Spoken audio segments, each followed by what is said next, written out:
7th of June 1995, we're recording the testimony of Monsieur Henri Schusterman, interviewed by Phyllis Jordan-Bonny in Paris, France, and the interview will be conducted in French. Ok, je me présente, Phyllis Jordan-Bonny. Aujourd'hui, le 7 juin, j'interviewe Monsieur Henri Schusterman. My name? Phyllis, P-H-Y-L-L-I-S, Jordan, Y-O-R-D-A-N, Bonny, B-O-N-N-Y, et Monsieur Henri Schusterman. Je vais vous laisser les plaies. Oui, alors c'est S-C-H-U-S-T-E-R-M-A-2-N. Henri. Vous êtes né quand? Le 5 janvier. What's the matter? Bonjour, Monsieur Schusterman. Bonjour. Voulez-vous bien épeler votre nom, s'il vous plaît? Alors, je m'appelle Schusterman, S-C-H-U-S-T-E-R-M-A-2-N. Mon prénom, c'est Henri. Et vous êtes né? Alors, je suis né le 5 janvier 1931 à Paris, dans le 4e arrondissement. Vous souvenez-vous de votre adresse? Très bien. Je me souviens, j'habitais Paris 20e arrondissement, au 32 rue Belgrand. Et que faisaient vos parents? Alors, mes parents étaient épiciers. Ils professaient dans l'épicerie, l'alimentation générale, sur les marchés de Paris, dans des boutiques fixes. Et donc, ils avaient une petite épicerie? C'est ça. Ils en avaient 3, mais qui étaient ouvertes par roulement selon les jours du marché du secteur. C'est-à-dire, vous aviez mardi et vendredi, vous aviez le jeudi et le dimanche, et vous aviez le mercredi et le samedi. Et ces 2 dates-là, les magasins étaient ouverts. Les autres jours, ils étaient fermés. Et vous habitiez donc... Nous habitions sur le lieu même où mes parents tenaient cette épicerie, qui était ouverte 2 fois par semaine, comme je viens de vous le dire.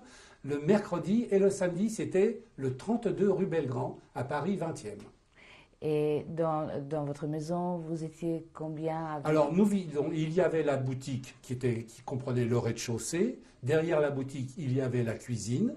Et par un escalier intérieur, nous avions accès à une salle à manger et 3 chambres à coucher où nous vivions les 3 enfants, mon père, ma mère, et il y avait en plus mon grand-père et ma grand-mère qui vivaient à l'époque, qui vivaient avec nous, mais dont mon père avait loué une petite chambre qui était à 200 mètres de l'endroit de la rue Belgrand.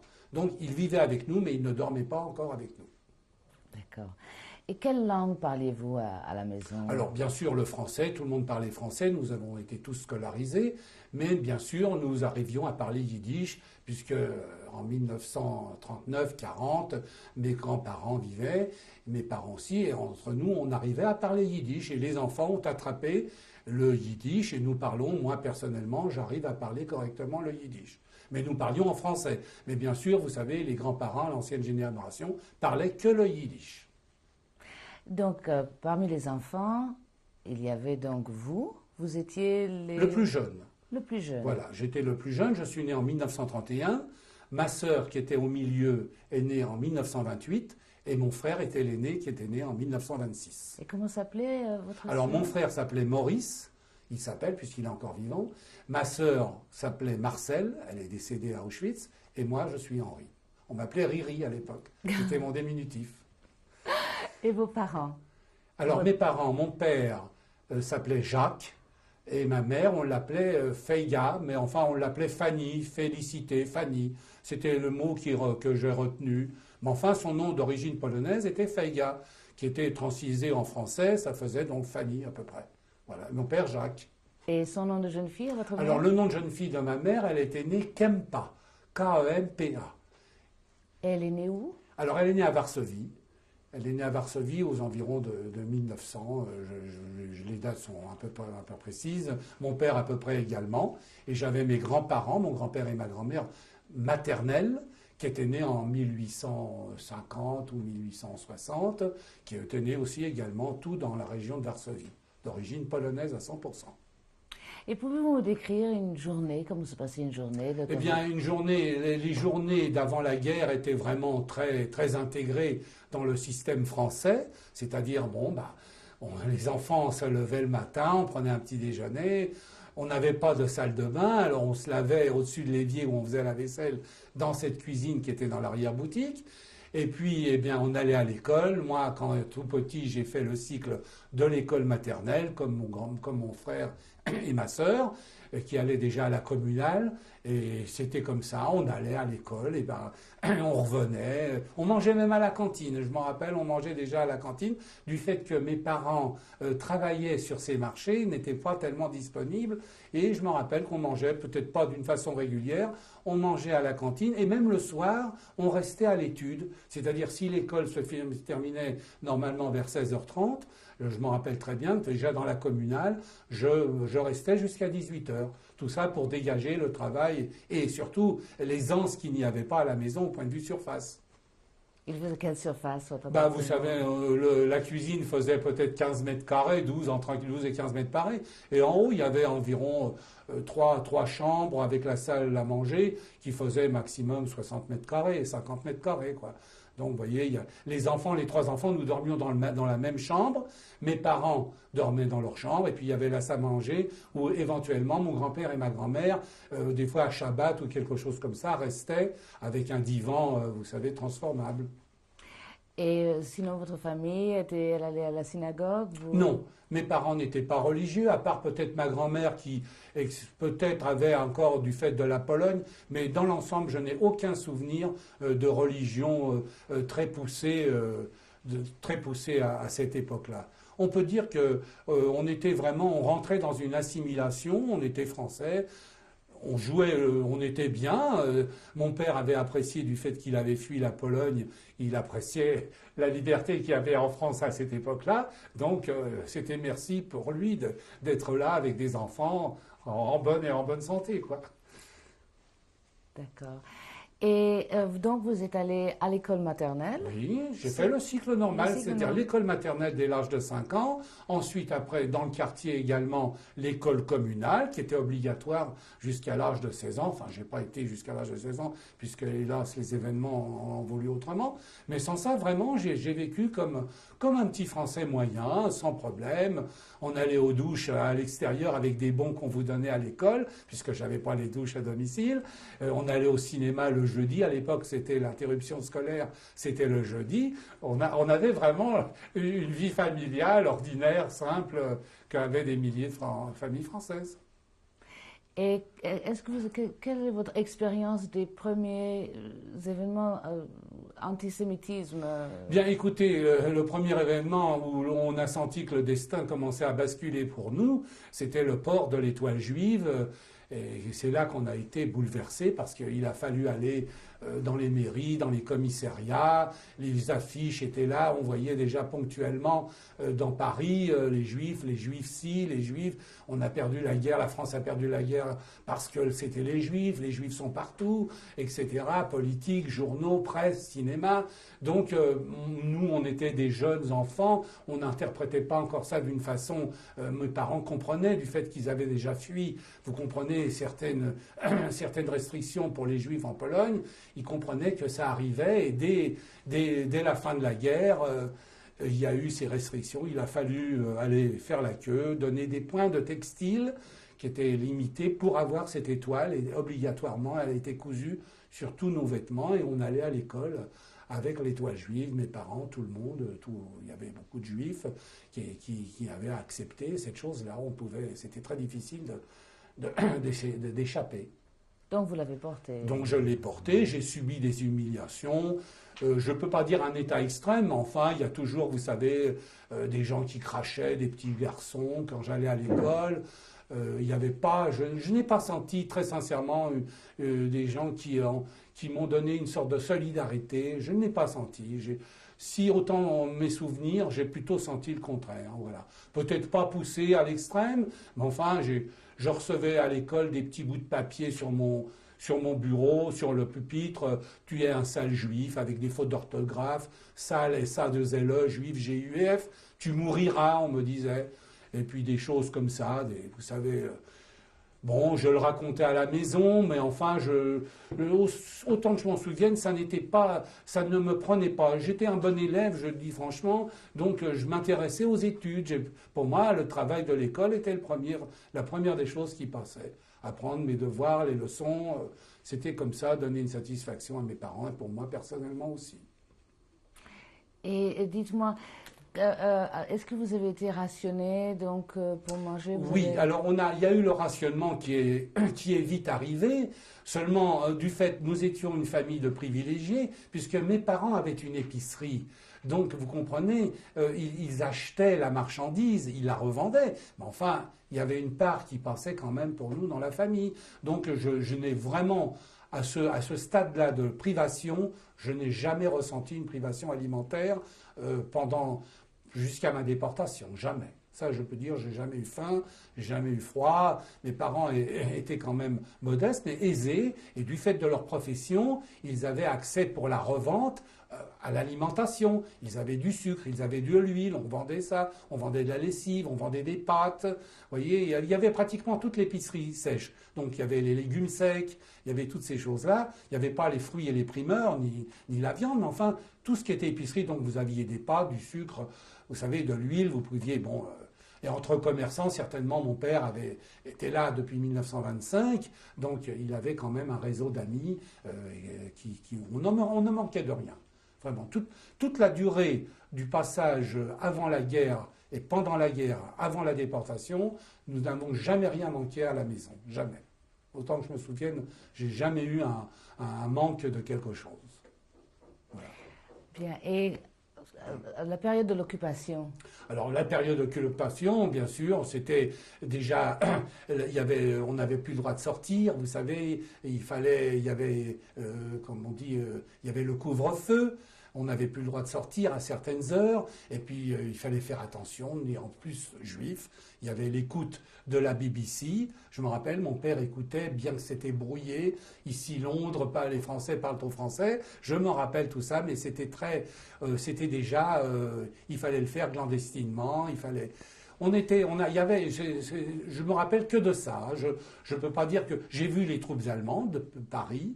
Puisque j'allais à l'école, il y avait des fois des défilés ou un convoi militaire allemand qui passait. Mais enfin, je ne me rappelle pas spécialement de choses réelles de l'occupation allemande, sauf que je me rappelle très bien du fait que mes parents étaient juifs et le magasin donc tenu par des juifs. La loi nous obligeait mon père à mettre à la devanture en allemand, en moitié-moitié, sur une pancarte jaune ou rouge, où c'était marqué « Cette maison est sous contrôle d'un commissaire gérant nommé par les questions juives selon la loi etc., etc. » Voilà, et c'était un monsieur qui venait et qui avait pris un arrangement financier avec mon père.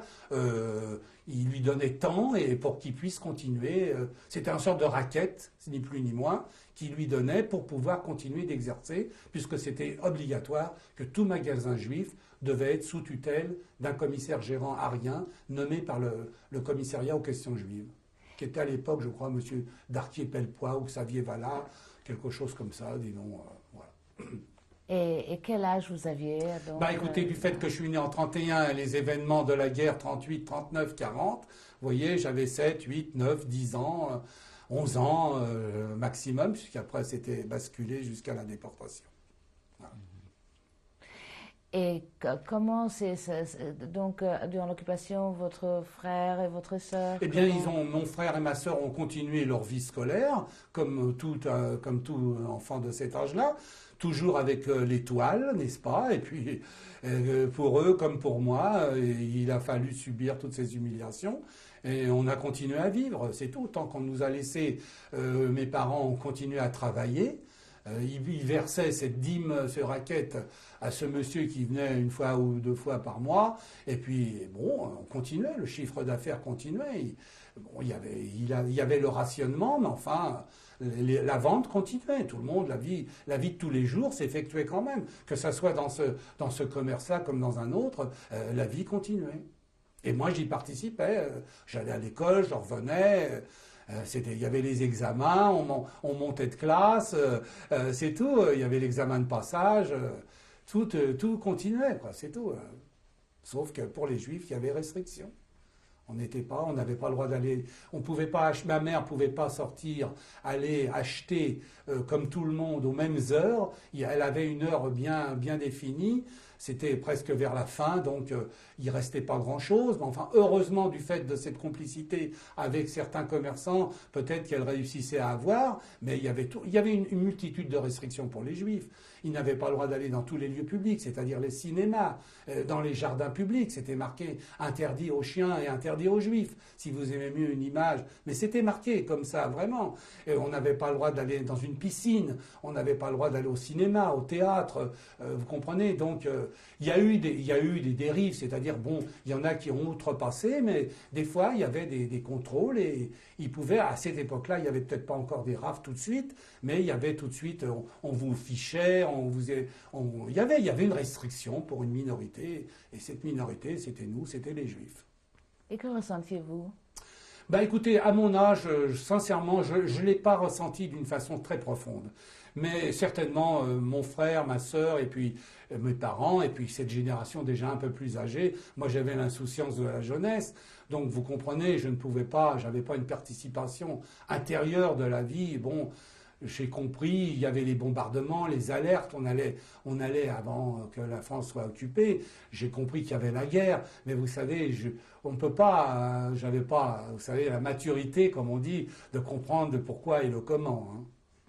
Et vos grands-parents, vous n'entendiez pas Mes grands-parents, si, j'entendais, mais enfin, vous savez, hein, je pensais à jouer aux billes, je pensais à faire mes devoirs, j'avais pas, c'était le petit coin qui me restait. Vous comprenez, il a fallu que tout bascule pour que je rentre dans ce monde des adultes horrible. Et vous aviez des camarades, des copains? Oui, j'avais des copains, j'avais des camarades, on se voyait, mais enfin, c'était très restrictif quand même. J'étais juif, vous savez, les voisins ne l'étaient pas, donc il y avait un réflexe qu'il fallait pas trop se voir avec les juifs, vous comprenez, puisque nous représentions ce que la France avait comme épreuve, etc. Donc, vous comprenez, on ne pouvait pas parler haut et fort ce qu'on voulait. Les Juifs étaient le dos courbé, certainement, et c'était comme ça, vous savez. D'autres ont dû déjà vous le dire, mais enfin, certainement, moi, si j'ai pas plus à développer ce que vous me demandez, c'est parce que j'étais l'insouciance de ma jeunesse. Voilà. Mais certainement, avec le recul, je suis persuadé que c'était bien pire que ça.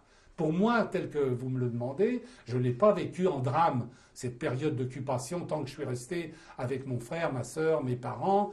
Vous comprenez, on vivait en familial, on ne manquait pas, l'assiette était là, et ce qu'il y avait dans l'assiette aussi. Donc, je ne peux pas vous dire qu'on tapait à la porte et que j'étais, voilà, non. C'était uniquement les humiliations, ça j'en ai subi parce que je portais ce signe distinctif qui était l'étoile, et bon, vous savez, il y a toujours des gens, des jeunes, et peut-être les jeunes des fois sont un peu encore plus cruels vers l'âge de 10-11 ans, du fait que j'avais l'étoile, on pouvait me faire une remarque. Enfin, j'ai pas été passé à tabac pour ça. On m'envoyait un petit mot, sale juif, sale juif, sale juif. Bon, c'était l'éternel refrain, va dans ton pays. Vous voyez, bon, youpa, des choses comme ça qui passaient. Bon, je veux pas dire même des professeurs, il n'y avait pas une telle. Au contraire, vous voyez, moi j'avais une très bonne diction à l'époque, et dans l'école communale, il y a eu un jour, il fallait lire le discours que le maréchal Pétain avait adressé à la France. Et le professeur m'avait demandé, Henri, sois gentil, tu parles assez bien le français, enfin, il n'a pas dit français, mais enfin, tu as une bonne diction. J'avais une bonne note certainement en français, en récitation, et j'ai lu avec l'intonation qu'il fallait le discours du maréchal Pétain, qui était lu dans toutes les écoles en France. Voilà. C'est un juif qui a lu le discours du maréchal Pétain. Voilà. Et quelles étaient vos matières que vous aimiez à l'école? Oh, j'aimais tout, j'aimais bien. Vous savez, hein, c'était vraiment... il n'y avait pas encore de choses bien distinctes, mais enfin, j'étais un bon élève. J'étais bien situé. À l'école maternelle, j'avais un petit prix d'honneur. Bon, j'étais pas dissipé. Peut-être que du fait que j'avais un frère et une sœur plus aînés, ils m'aidaient également dans mes devoirs. Mais j'aimais l'école, c'était pas pour moi une corvée d'aller à l'école, mais j'aimais bien, oui, j'étais bien placé, oui.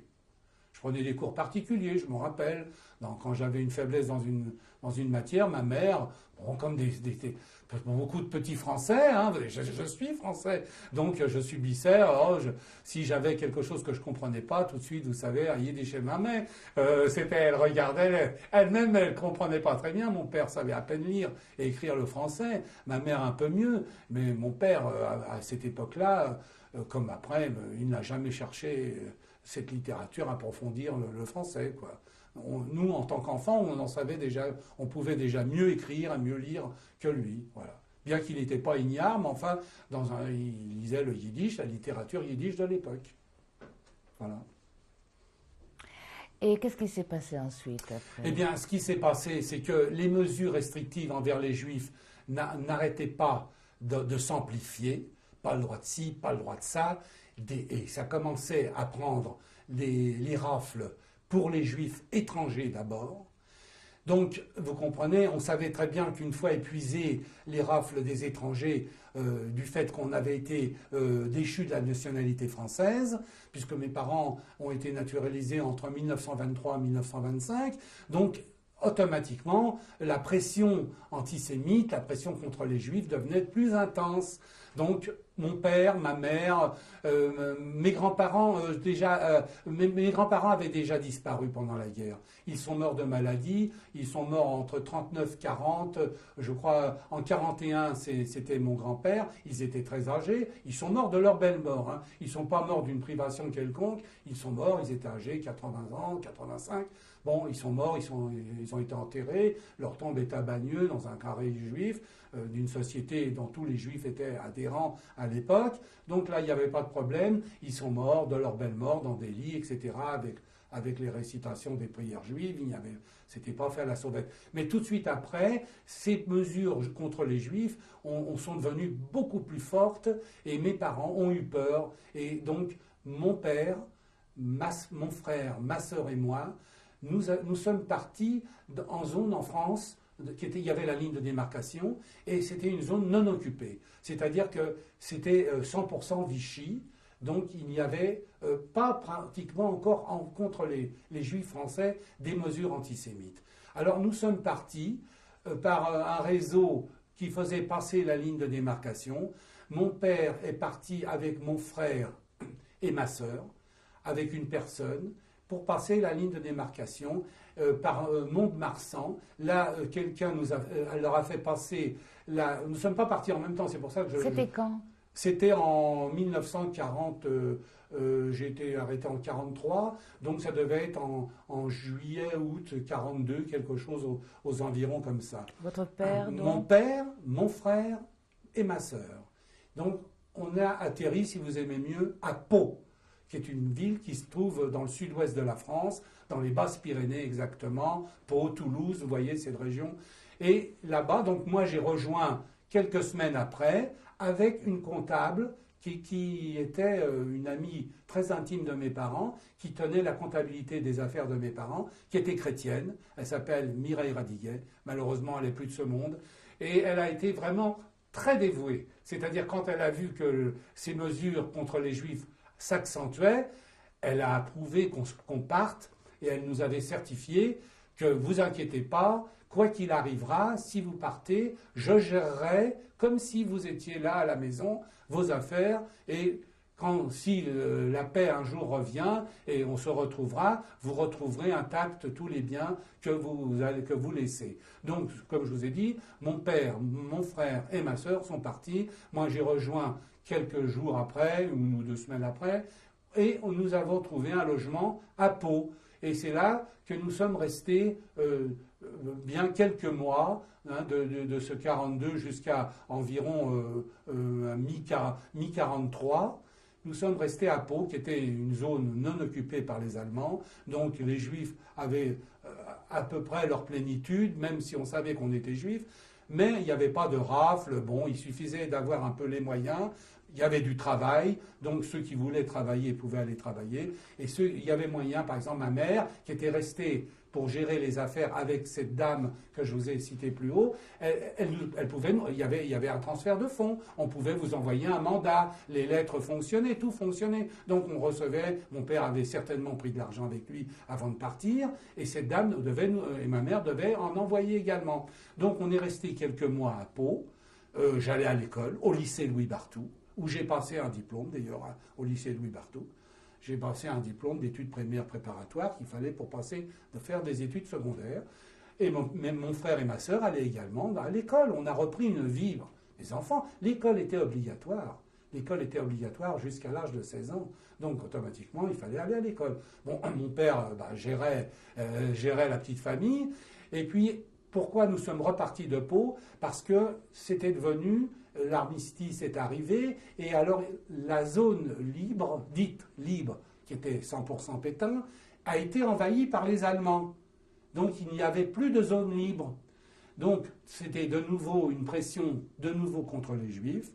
Et là, mon père a eu très peur également, et il n'était pas le seul d'ailleurs. Et nous avons continué à descendre vers le sud. Pourquoi le sud? Vers Nice, Saint-Martin-en-Vésubie exactement, qui est une localité au-dessus de Nice. Pourquoi cette région? Parce que cette région était sous occupation italienne. Et sous l'occupation italienne, les mesures raciales étaient pratiquement inconnues. Il y en avait du fait de la guerre, bon peut-être, mais il n'y avait pas cette cruauté ni ces humiliations. Les Juifs pouvaient vaquer à leurs occupations, ils pouvaient commercer, ils pouvaient travailler, ils pouvaient vivre de leur rente, ils pouvaient faire ce qu'ils avaient envie, il n'y avait pas de restrictions. Donc Pau, Nice, c'était pas tellement loin, on a pris le train et nous sommes partis à Nice, au-dessus de Nice, à Saint-Martin-en-Vésubie, et c'est là que nous sommes restés également jusqu'à temps que l'occupation italienne reste réellement l'occupation italienne.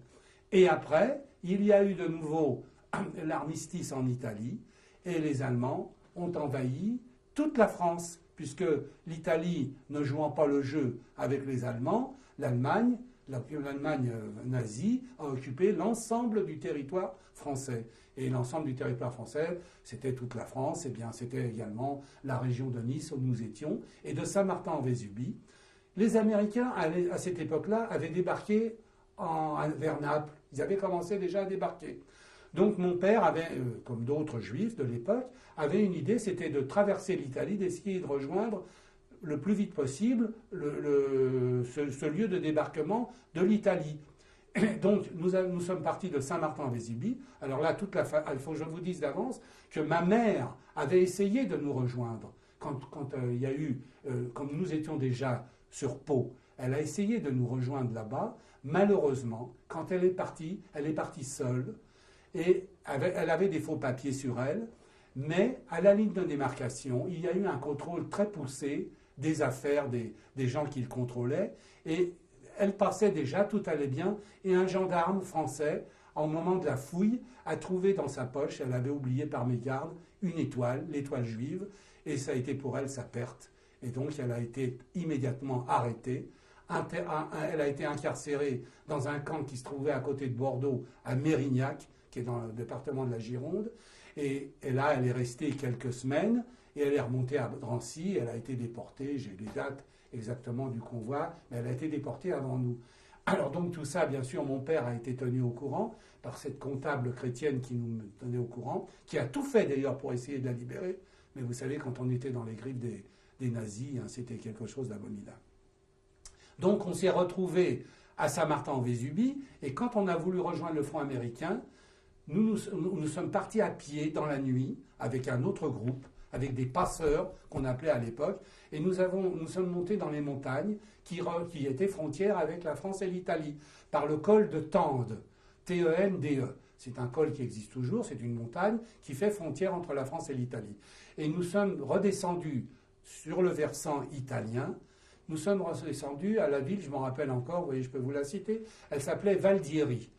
Bon, à Valdieri, nous avons dormi 48 heures dans un hôtel, et nous avons continué à descendre, et en continuant à descendre, nous sommes arrivés dans une ville qui s'appelle Borgo San Dalmazzo. Cuneo, dans la province de Cuneo. Et là, les Allemands nous avaient gagné de vitesse.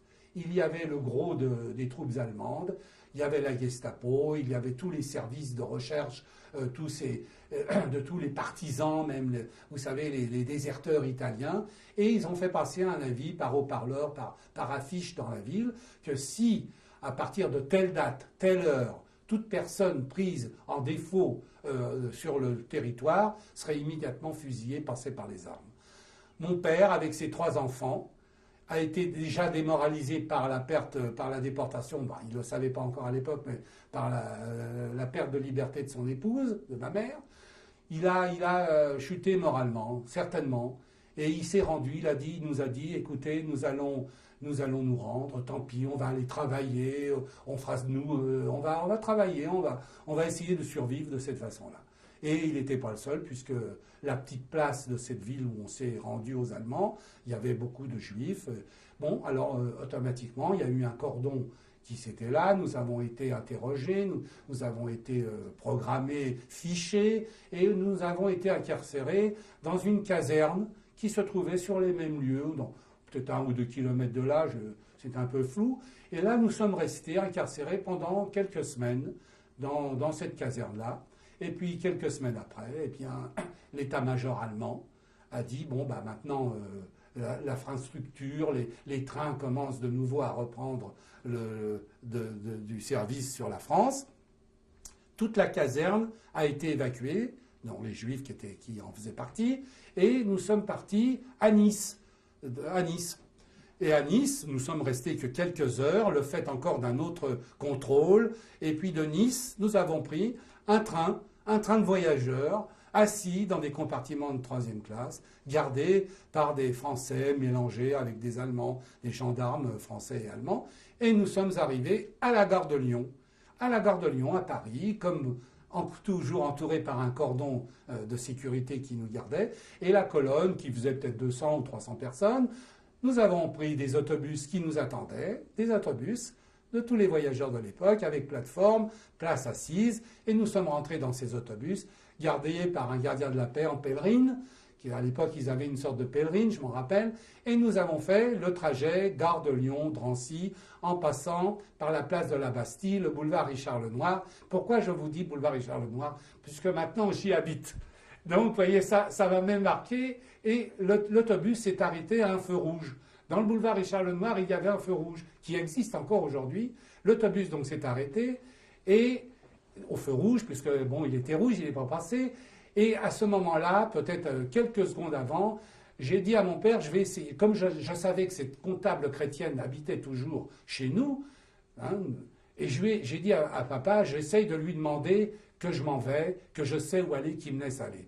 Donc je suis descendu tout doucement, j'étais petit. Alors je suis arrivé sur la plateforme et il y avait ce gardien qui était là avec cette pèlerine, et je lui dis, écoutez, soyez gentil, laissez-moi sortir, je sais où aller, je vais aller directement chez moi où il y a quelqu'un qui est chrétien qui va m'accueillir. Et il m'a dit, il ne l'a pas dit méchamment, il me l'a dit sur le ton banalement, toujours, rejoins ta place, petit Youpin. Voilà, ça c'est ce qu'il m'a dit, et bon, ça j'étais déjà habitué, mais enfin, je suis revenu, je me suis assis, je l'ai dit à mon père, et puis voilà, et puis on a continué, le trajet d'autobus s'est continué, nous sommes arrivés à Drancy, et là il y avait le comité d'accueil habituel pour tous les gens qui rentraient dans le camp de Drancy. On nous affectait un parloir, on nous affectait d'une chambrée, et voilà, et mon père, et mon frère, ma sœur, tout le monde allait. Bon, c'était pas, vous savez, à cette époque-là, le Drancy, si je fais des comparaisons, c'était bien. Il y avait des éducatrices qui m'ont pris en charge comme d'autres enfants, les jeunes gens, les jeunes filles. On avait un semblant d'études. Il y avait l'école selon votre âge, le programme qui était en cours. On vous occupait si vous aimez mieux. Bon, il y avait à manger à peu près, il y avait à boire. Non, vraiment, je ne peux pas dire que Drancy m'est semblé l'enfer. Vous voyez, c'était vraiment... Bon, et puis on est resté quelques semaines à Drancy, et puis on a été déportés. On est resté quelques semaines, et puis après, ça a été la déportation.